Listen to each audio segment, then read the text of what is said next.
চাকরি প্রত্যাশী আমার ভাই ও বোনেরা, প্রাথমিক শিক্ষা অধিদপ্তরের অফিস সহকারী কাম কম্পিউটার মুদ্রক্ষিক এবং হিসাব সহকারী পদের 26 ডিসেম্বর 2025-এ কিন্তু পরীক্ষাটা হওয়ার কথা ছিল।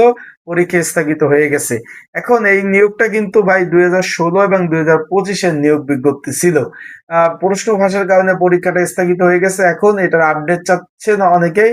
এটার বিষয়টা হলো ভাই, পরীক্ষা আপাতত আর হচ্ছে না, ঈদের পরে ডিসিশন হবে। ঈদের পরে পরীক্ষাটা হওয়ার সম্ভাবনা রয়েছে। পরীক্ষা হবে এমসিকিউ আকারে। তাই আপনারা যারা এই যে প্রাথমিক শিক্ষা অধিদপ্তরের পরীক্ষার্থী রয়েছেন, ভালোভাবে প্রস্তুতি নেন। ভালো প্রিপারেশন ছাড়া ভাই পাস করা সম্ভব না। পরীক্ষা ঢাকাতে হবে, ঢাকার বিভিন্ন স্কুল অ্যান্ড কলেজে। আর যাদের সাজেশন প্রয়োজন আছে, স্ক্রিনের উপর যে হোয়াটসঅ্যাপ নাম্বার রয়েছে, এই নাম্বারে মেসেজ করতে পারেন। যোগাযোগ করে সাজেশন নিয়ে আপনারা পড়তে পারবেন। ভালো থাকুন, সুস্থ থাকুন। আসসালামু আলাইকুম।